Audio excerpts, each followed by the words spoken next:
Greetings. Another instant reaction, and this time we're a little discombobulated, Jesse Simonton, because the Notre Dame game was supposed to be something we were talking about in that early window. We're talking about that now. Texas A&M Miami just ended. Let's talk about that first, though. I'm not going to say the U is back. I'm not ready for that, but I am comfortable saying the U is much better. Much better. This was one of your preseason predictions. You were riding that Miami in year two under Cristobal, brand new staff. He brings in, two new coordinators. You saw the Shannon Dawson offense, excuse me. I mean, that looked like the Tyler Van Dyke that we saw in 2021. Yeah. And, he was out there throwing darts. I think, to me, watching this game, Andy, and we're certainly going to get into the Jimbo Fisher anxiety bowl aspect of it all. But I think what was most impressive was that Miami, it wasn't as if they played some flawless game. You have a blocked punt, you have a muffed punt, and yet you overcome the adversity. And by the end of the game, they looked like the team that was more prepared, better, well coached. And frankly, I thought it was kind of alarming. Watching Texas A&M at times on defense in Miami, this team that everyone is like, they don't have playmakers, they don't have team speed, just running up and down the field on them.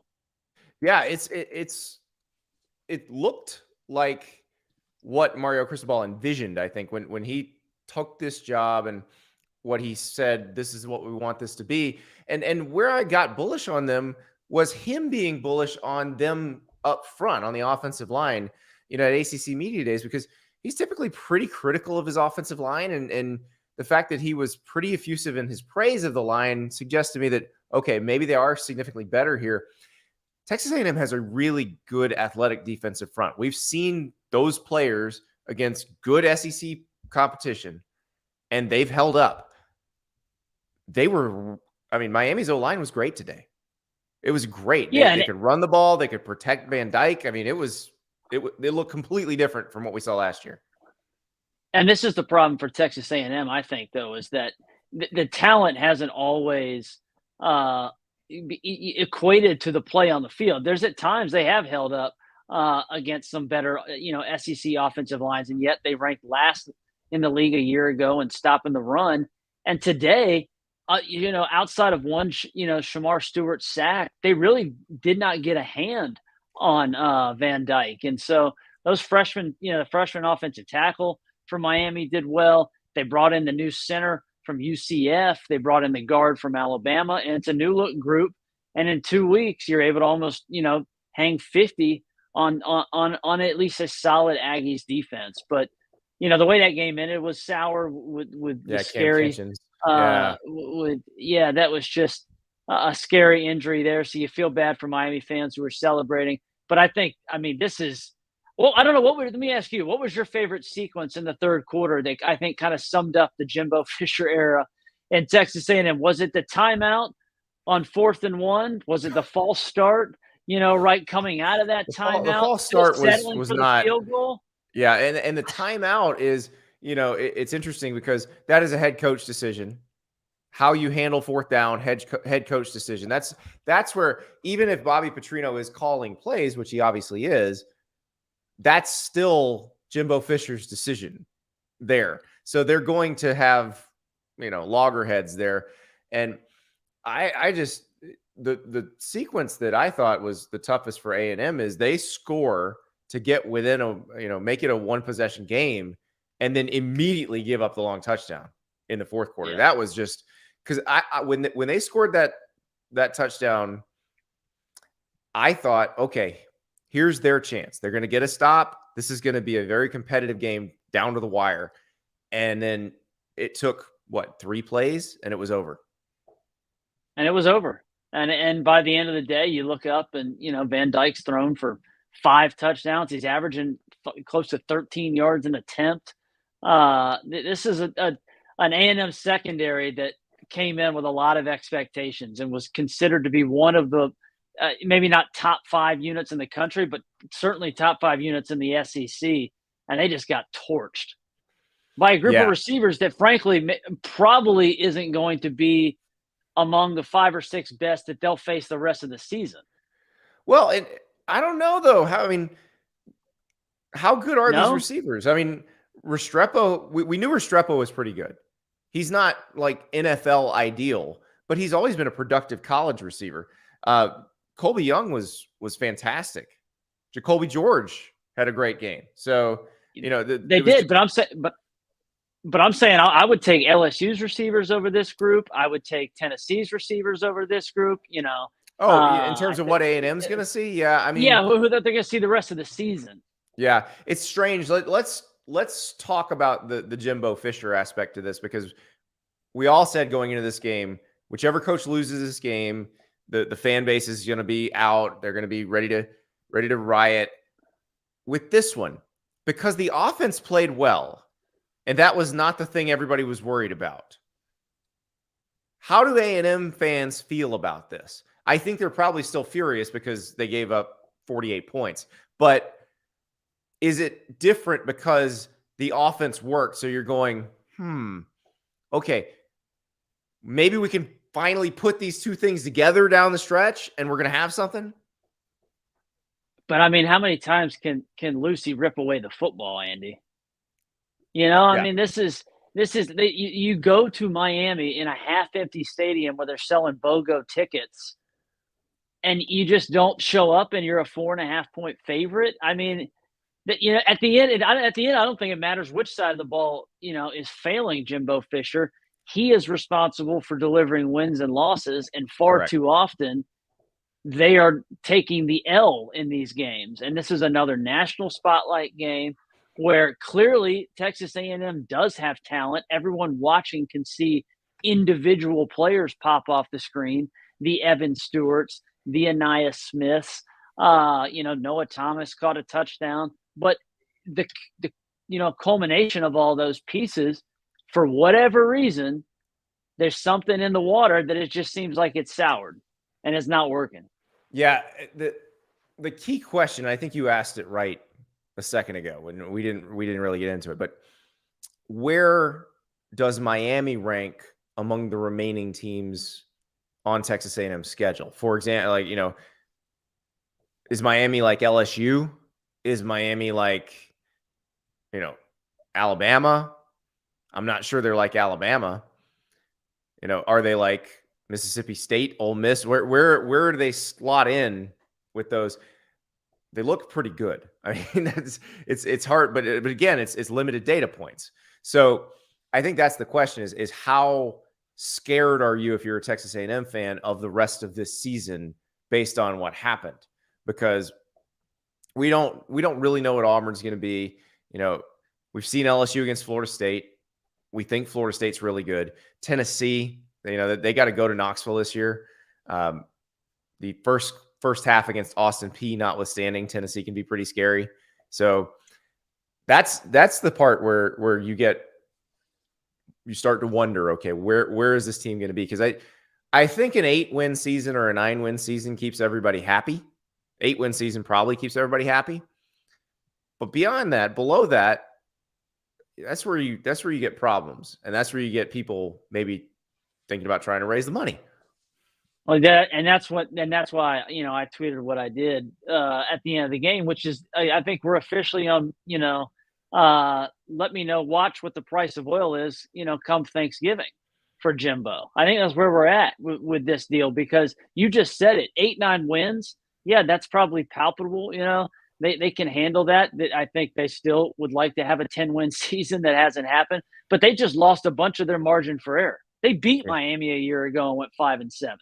Yep, that's exactly right. You just lost as a favorite in a game where I think people coming out of week one, and you spoke to this, earlier in the pod, that just what we see in week one doesn't necessarily, translate immediately to week two, where everyone was like, well, A&M, the offense looked fantastic. Connor Wegman, it did look pretty good today. It wasn't over. It's had a sluggish start, finished with some nice yards, and yet you still lose the football game because this is a complimentary deal, and one side of the unit just didn't show up. Yeah, I hope for Miami's sake this is a this is a continuation. And like that Florida State game last year was embarrassing. Here's a note from William, FSU fan here. Congrats, Canes. I hope you continue to climb until you meet us. I'd much rather have an epic showdown with a school from my home state and hometown than with some Clemson yokels. Wow. That's a great point. That's a great point, though. The other side of this is now if Miami really is this, where do they stack up in the ACC? Yeah. Right. And we saw with North Carolina against South Carolina. Now, North Carolina is sweating it out against Appalachian State right now. That they're going back and forth in the fourth quarter. But transitive property alert, Andy. Transitive property red alert. 0 sacks against App State in this game. Or at least they had 0 sacks. I don't know where they are now. We're wondering what that says about South Carolina. Oh boy. Yes. Oh boy. That's the transitive property red alert of this window. Well, we'll put a pin in that Miami discussion. We're going to have a while to talk about how good Miami can be in the ACC over the next few weeks. Let's go to Notre Dame, because this is a game, as Frank Walsh says, as a Notre Dame fan, that was definitely the longest I've sweated out a 21-point win, because there was a 2-hour and 40-minute lightning delay. This game didn't end until 5 o'clock in the afternoon. It started at noon, but this was a dominant performance for Notre Dame. It started right after the lightning delay is kind of when it started. You have the 80-yard Audric Estime touchdown run, and then they controlled the rest of the game. NC State scored a couple times, but then really anytime NC State looked like they were about to get close, Notre Dame forced a turnover, and Sam Hartman shut the door. The man may be missing a rib, but he's certainly provided Notre Dame with all sorts of balance and just kind of harmony offensively. We got so accustomed the last couple of years, I think, of just seeing this Irish team. They always had these dominant offensive lines. They could move the ball on the ground, but it was, where's the skill talent on the perimeter, and do they kind of have the trigger man at quarterback? And he has certainly answered those questions, Andy. I mean, he's a gunslinger out there. He throws for 4 scores. And every single time Brendan Armstrong and kind of NC State, I thought, would make a play, Hartman and that Notre Dame offense just responded immediately. And it was like, okay, we got you. They feel very complete, and everybody's very excited about Notre Dame and Ohio State from South Bend in a couple of weeks. I mean, that's looking like one of the games of the year. So I'm excited, because it feels like they can compete with Ohio State's athletes. It's not, will they have a good enough game plan to maybe out-scheme them and force some turnovers and maybe they'll get lucky. They look like they can compete in this game, and that's really exciting if you're a Notre Dame fan. So I can't wait to see that. I have a question for you. Okay, question. Go for it. When's the last time you think ESPN College Game Day was like, oh, we have a top 5 Ohio State and a top 10 Notre Dame, but we're going to go out to Eugene, Oregon, because we got Colorado and the Ducks? I mean, they're going to do that. They're going to turn down Ohio State and Notre Dame to go to Eugene in 2 weeks. Yeah, you're right. Now they're going to Boulder because they want in on the Deion experience. So they're going to Boulder for the Colorado State game. But you're right. If Colorado wins and Oregon's still undefeated, they're going there. The Deion express cannot be denied. You want the power of Deion right there. You're talking 2 of the biggest blue blood programs in college football, in the Buckeyes and the Irish, and ESPN, and their TV rights are going to be like, no, we got to go catch Prime. They're going to be like, that's an NBC game in South Bend. We ain't got to worry about that one. So no, all right, Jesse. Let me ask you this: it's probably premature yet. Does Notre Dame look like a playoff team to you? Because the schedule's there. They can go 11-1 against this schedule, I think, and maybe make the playoff, depending on who the loss is against. Oh, I think they answered a big question today. They were a very, popular, or the Wolfpack, should say, were a very popular, pick to cover that 7. A ton of sharps were on that side. The line never moved. Even after people continue to kind of say, oh, we like Notre Dame coming off the 2-0 start. For them to answer that resoundingly, you win by 3 touchdowns. Like you said, the schedule sets up there now, because you get 2 of the – if they win 2 of the 3, that was being Clemson, USC and Ohio State. You get 2 of those at home. You get Clemson on the road, who you beat the heck out of a year ago. And who knows, what the titles would be by the end of come November. I think the Irish absolutely will be a playoff contender all fall. Now let's go from a team that is having an offensive renaissance to one that is kind of where we left them last year. Let's head to Ames. The Iowa Hawkeyes won the Cy-Hawk Trophy on Saturday. The final score, 20-13. So you know what that means. Let's do some math, everybody. Now, remember, Phil Parker and his defense contributed 7 of these points. Doesn't matter. Still counts. So Brian Ferentz is now 6 points off the pace to keep his job. And this contract is looking more and more ingenious to me because we have to pay attention to every second of every Iowa game. Like, I had that on one of my screens at all times to see the drive for 325, which again is 6 points off the pace right now. And it's you know what, we discussed it earlier. Where it's like, it doesn't matter what the name on the back of the jersey is. Playing quarterback for Nebraska, they all look the same and make the same mistakes. The same is whatever name is on the back of the quarterback for Iowa. I mean, Cade McNamara was just did not have it today. I mean, I think he completed like half of his passes, threw an interception, no touchdowns. It was disgusting to watch offensively. And people were joking a week ago that Phil Parker let Brian Ferentz down because the defense didn't score a touchdown. Today they do, and it's the difference between one of these. But it's the difference between one of these wins. The other part of the 325 is they also have to win 7 games. Yeah. So Phil Parker helped him actually win the game today. They're going to win 7, Jesse. Oh, I had them winning the Big Ten West. Yeah, they're going to win 7. I just don't know if they're going to get the 325. That's the crazy part. So it's just wild. And so one other game of note in that window, Ole Miss survives Tulane, but Tulane playing without Michael Pratt. So the no Michael Pratt part of it, they really had to sweat this one out. Now they ran away at the end there a little bit, but that was more just Tulane trying to get back in the game. But this was tight for a long time. So we'll see what Ole Miss winds up being in the SEC. If this is the score with Pratt starting, I'm a lot more impressed than what we saw today. Yeah, Ole Miss really struggled to run the ball for a while in this game. Quinshon Judkins just could not get going. Lane there, was a kind of a 4th down riverboat gambler twice. His decision to keep the ball in Jackson Dart's hands. Dart delivers like a 4th and 5, 4th and 4 maybe. Evades the pocket, throws a nice long touchdown pass to Michael Trigg. That put him up 2 scores. And then Tulane responded, immediately goes and scores a touchdown. And when Ole Miss gets the ball again, Kiffin, believes in his field goal kicker, who just bangs a 50-something yarder, to put it back to 2 scores. So like you said, final result here, not indicative of how kind of back and forth this game was.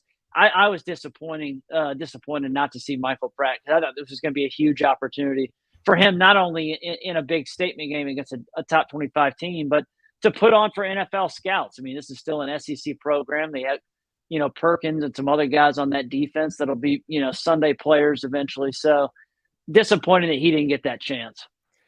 Jesse, we're going to sign off right now because there's something going on in Tuscaloosa that we're going to have to talk about in a couple hours. We got that game. We got Oregon in Lubbock against Texas Tech. We have Oklahoma and SMU. That's kind of interesting too. I took those points. We got a lot to talk about in the late window, and we will see you again after these night games end. I imagine it's going to be crazy. We'll talk soon.